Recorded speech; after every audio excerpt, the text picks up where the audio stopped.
with the 2015 total solar eclipse. This is a live broadcast and an absolutely incredible one.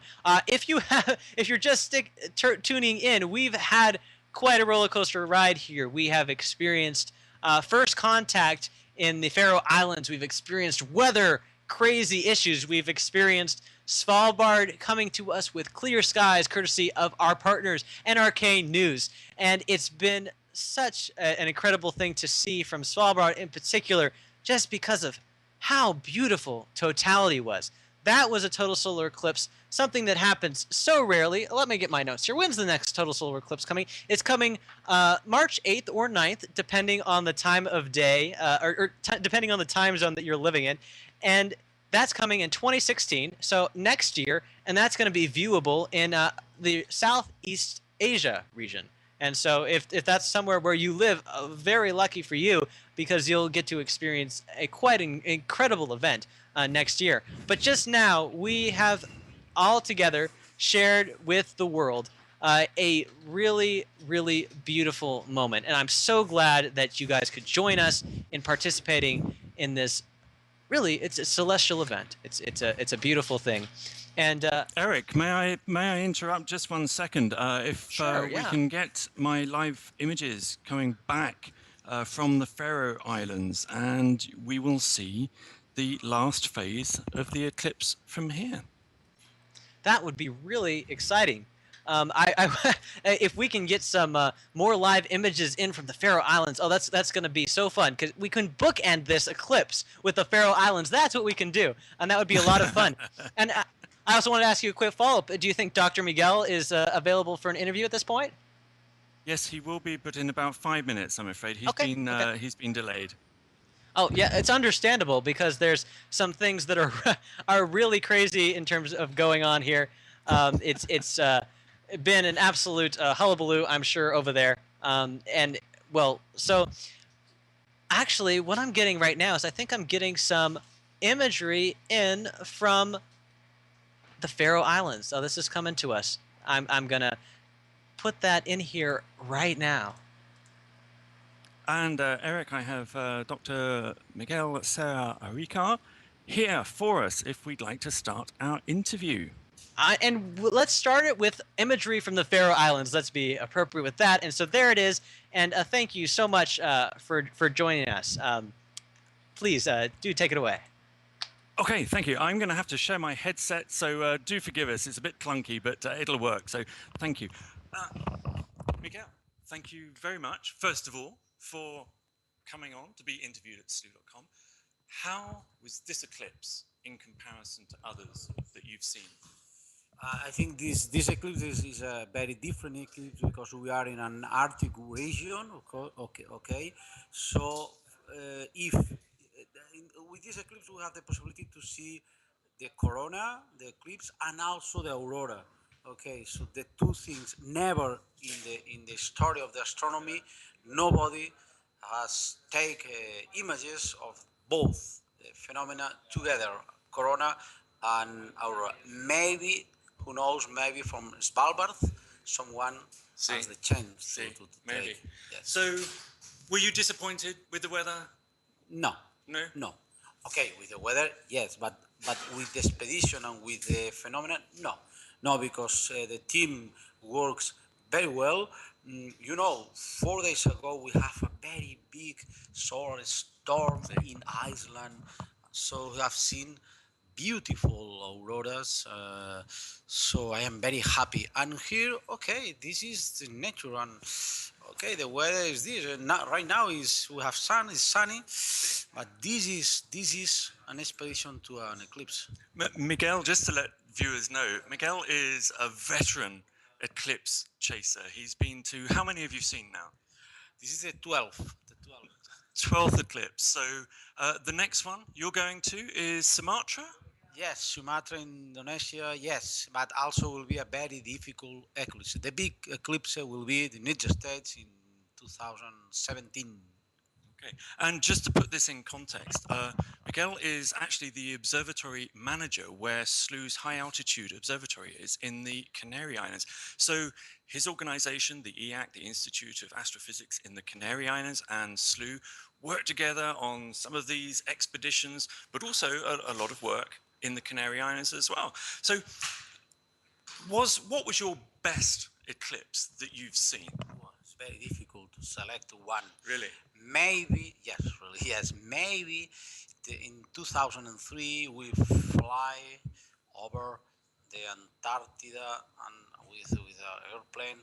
So maybe this was an incredible eclipse, but also from Zimbabwe, from Kenya. See? Was not possible to see the eclipse, but you remember that was incredible, the feeling around the eclipses. So a lot of eclipses from China.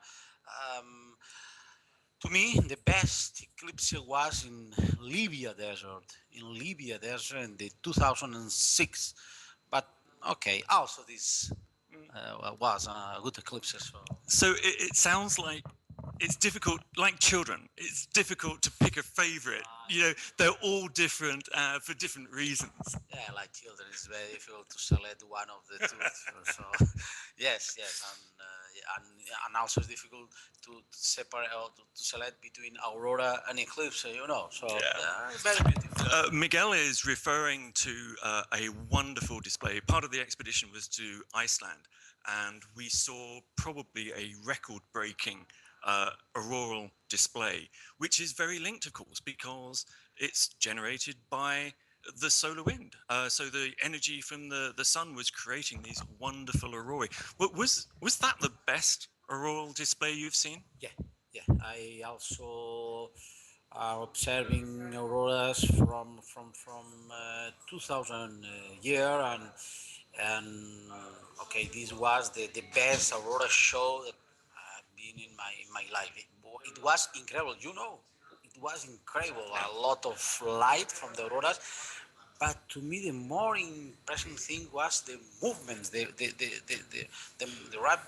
movements of the auroras in the zenith and the colors. It was possible the first time that we see the green color, the red, and sometimes the blue. So incredible. It was amazing. It was my first aurora. But back to the solar eclipse.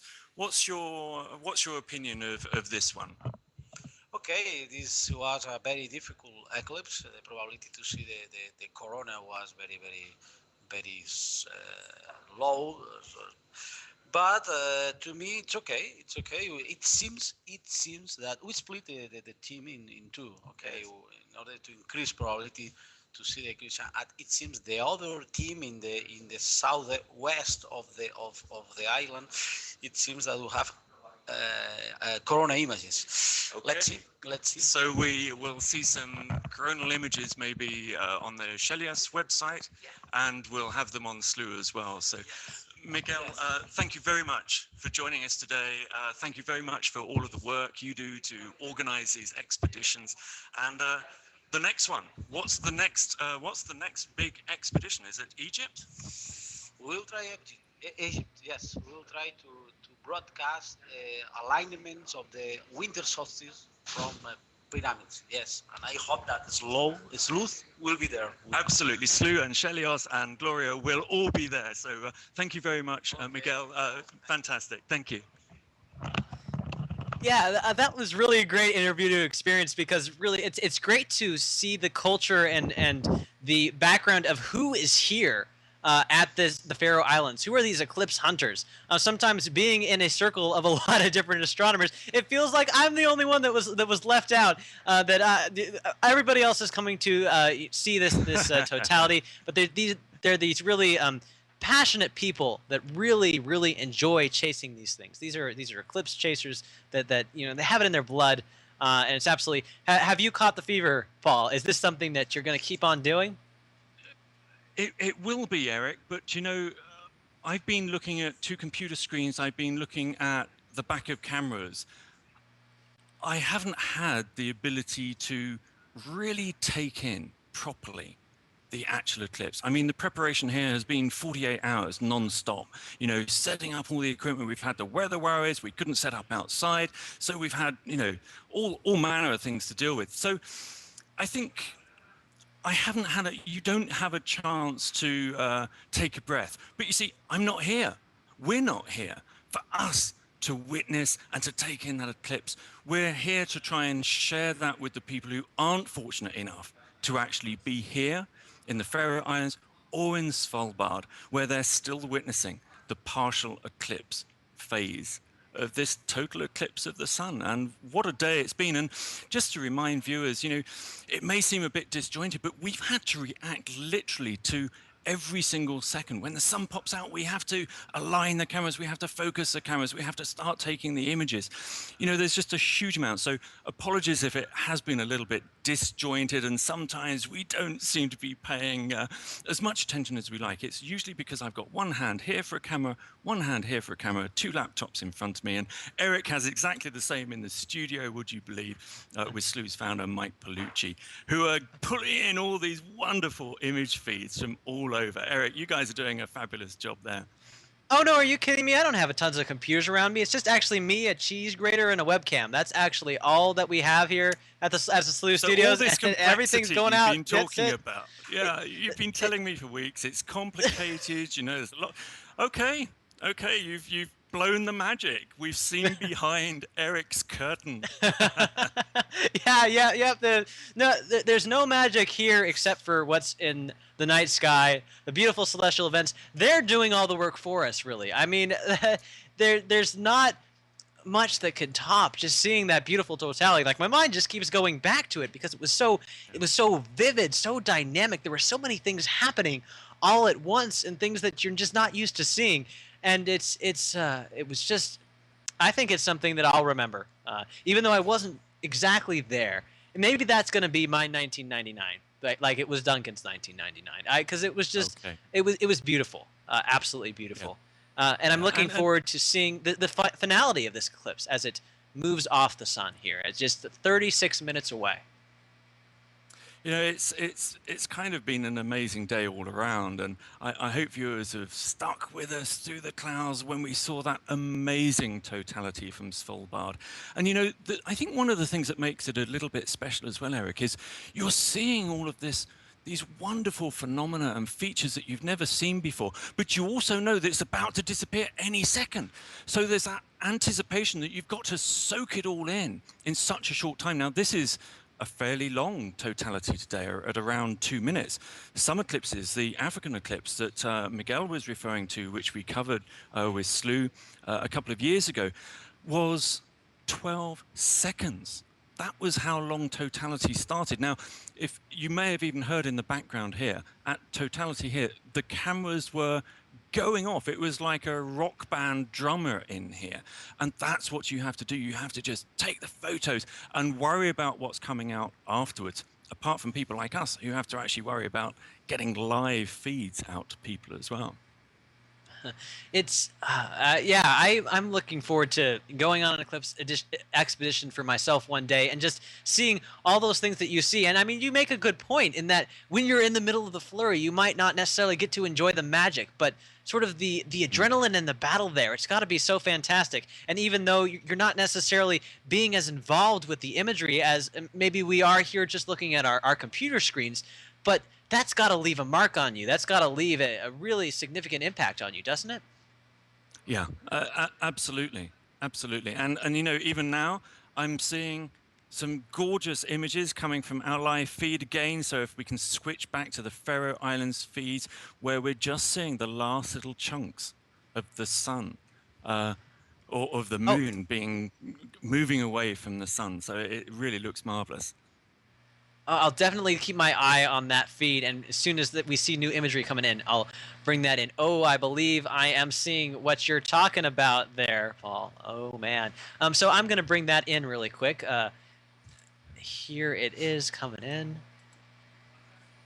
There it is. You know, and that just literally, you saw me as if you see me move to one side or the other. That's me grabbing one of the cameras to recenter it, refocus it, and to snap that image. But it's looking absolutely wonderful, I think. Absolutely wonderful, even at And this so, partial phase. could you talk a little bit about those colors, Paul? Yeah, well, this is a white light filter, although you wouldn't believe it, would you? These some white light filters literally just show the sun white. All right, and you use them either for visual or for photography. You have to be a little bit careful because they are different for photography and for visual use. But you can also buy these white light filters that give this tint of color to it as well. And that's what this particular filter is doing. The filter on our live video stream, that is just a pure white light filter. We were hoping to have H alpha on that, but we weren't able to because unfortunately the H alpha takes a little bit longer to set up, and you really need just perfect clear skies to be able to do that. Yeah, I think it's creating such a beautiful effect on those clouds.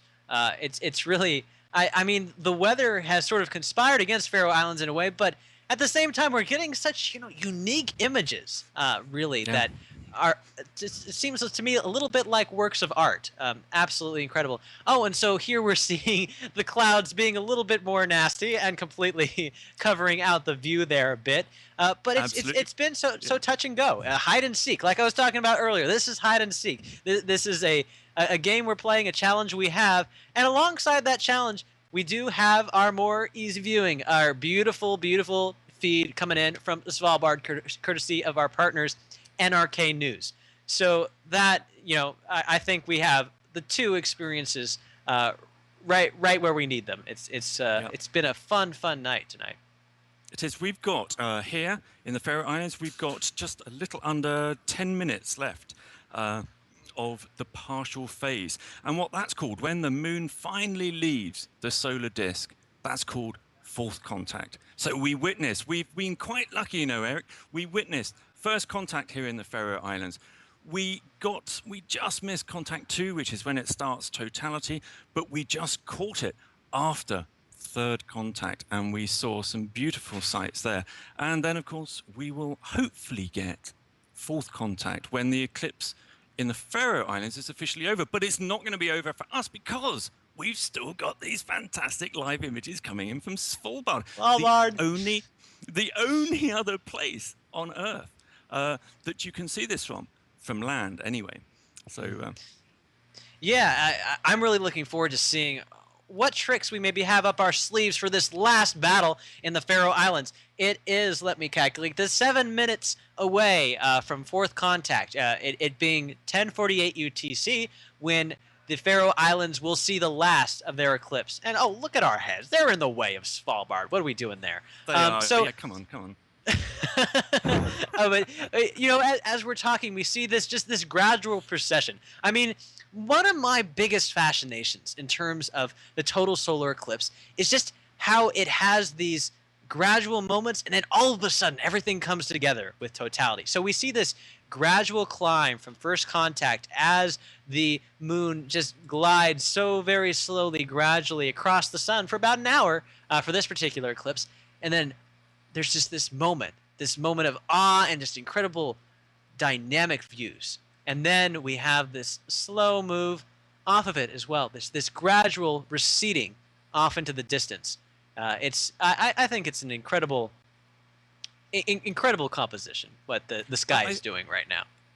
Yeah, and I think there's a lesson to be learned here for viewers when they get to see an eclipse up close and personal, or another show by Slooh. Never give up, right, on a solar eclipse, because so many eclipse expeditions have seen the parting of the clouds just in time to seize totality, and that's exactly what happened in Kenya for us. Everybody thought it was over. We were hit by a dust storm just as the eclipse started. We managed to get 2 images of first contact. Then we were having to hold down all of the tarpaulins, the tents that were covering us in the middle of the Kenya desert to stop everything blowing away. We had to put all the equipment away. But then we carried on going, and just the last fraction of totality, bang, there it was. And I'll tell you, Eric, for 2 seconds, that's all I saw it for. But it was possibly one of the most emotional moments in my entire life. It's absolutely extraordinary how a total solar eclipse affects you emotionally. And just to remind people, if you're seeing a partial eclipse and you're thinking, well, what's so big about that? A total solar eclipse is so different. We've heard it from our other guests, haven't we, Eric? Absolutely, yeah. We I've I've had a bit of a chuckle in the production studio on some past shows where we've been talking to guests and it's been like a partial solar eclipse, and we'll be asking them, "Isn't this exciting?" And they'll be like, "Yeah, it's Nah. exciting, but it's like it's really great if you've never experienced an eclipse, but once you've seen a total solar eclipse, there's no way that sort of amazement can hold for a partial solar eclipse. So I'm sorry, audience out there in the world, we've spoiled you a little bit showing you a total solar eclipse. You're not going to be able to enjoy any other eclipses. You only can see total solar eclipses now. This is the verdict from Slooh. I mean, you take it or leave it. But we're seeing right now here the work of a very intense effort from the Faroe Islands to witness fourth contact. This is right about the time when the eclipse is going to end, when the moon is going to leave the surface of the sun. What do you think our chances here, Paul? Well, it's pretty good at the moment. I'm getting some good images at the moment. Still very easy to see the little chunk taken out of the sun by the moon as it leaves the surface. I'm going to try and zoom in on this so that we can catch the very moment. Oh, there's a lovely shot going to come up for you there. So, yeah, I think it's pretty good. It's pretty good. We got a few minutes to go, and people here even get excited because this is the end of the tension, So here we go. Here's the next one, and we're just seeing this tiny, tiny sliver. Ah, it's so close. So totality or fourth contact is going to happen at 10:48 UTC. That's in just about 3 minutes is what we're going to see the end of this eclipse from the Faroe Islands. But keep in mind, that's not the end of the eclipse for us at this point in time here. We still have our feed from Svalbard, which is a significant distance away from totality here, or from fourth contact. I'm mixing up my terms, but there's our next image coming in. They're sliding in so beautifully right now. I'm loving the color and the interaction of the clouds with this celestial event. It's just absolutely gorgeous. Keep up the good work over there, Paul. Like I'm sure I haven't said it enough. You've been doing some really hard work over there. Well, it's been it hasn't been easy over here today because we have had to react, and I think that has reflected in Eric and I have had to jump around to try and grab images from here or there, but it's kind of been fun because of that, and kind of exciting because we've never known what the next minute is going to hold. I think that speaks to the attraction of a total solar eclipse because it's not what you expect. And doing a total solar eclipse show on what you would expect, I think, is a little antithetical to the spirit of what this event is. It's something so foreign to what is normally in a human life, in a human day. And so it's really something that I think we were playing towards a celebration of the total solar eclipse by swinging with the unpredictable and being there at every moment to see something new, to see something exciting, to see the weather react to us and to see us react to the weather. It was really, I've had a lot of fun here tonight, and there's still a lot more to go. This eclipse here in the Faroe Islands is just about over. We see that tiny sliver of the moon just on that far left side. We are so close, so very close. And how is it going over there in terms of, is it still looking clear enough for us to achieve this moment of fourth contact? No, it's just clouded over, but you should have another image on top of that one. So I think we have an image just coming in right now. The sun is coming out again. Every time we think it's going to do one thing, it does the opposite. Oh, it's so subtle. You see I'm just squinting here, just on the corner, the left corner there. There's just the little sliver of the moon. It's so subtle. It is. It is. And that'll be it now, Eric, from the Faroe Islands as far as live images are concerned. But we've still got the feed from Svalbard. Yay. But I think we should just step back for a moment, though, and just appreciate Faroe Islands. This was a total solar eclipse that we saw from this remote island off the coast of the North Atlantic. We did not see all of it, but we saw so much of it, and so much of it uniquely in how it was interacting with the weather. And so this was a great experience. Thank you, Paul, for traveling here. Thank you for sharing this with us. This was absolutely glorious. Really, a really great experience.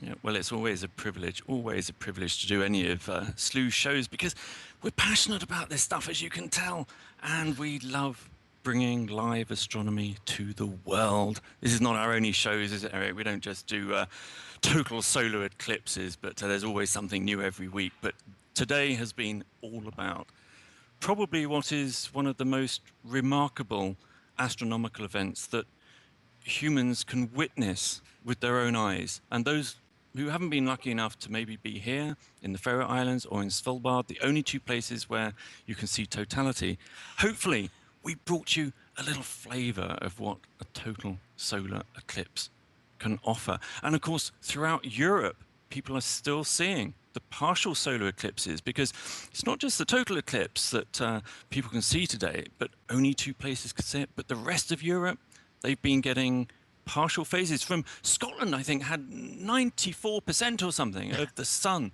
covered by the moon, going down into Mediterranean, to Rome, and all of those southern Mediterranean countries.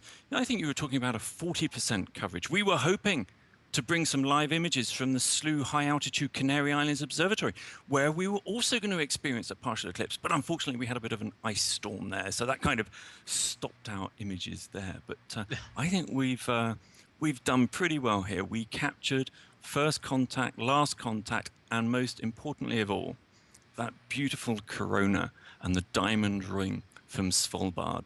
They were And don't forget those perfect. Bailey's beads. Bailey's beads, great. Always love them. That's how we can see mountains and valleys on the moon from Earth. How cool is that? Yeah, Oh, it's so great. It's been an absolute joyride from the Faroe Islands. And so this does conclude our chapter with the Faroe Islands, but don't leave just yet because we still have the end of the eclipse from Svalbard to look forward to. But we're going to have a quick commercial break before that. Again, if you enjoy adventures like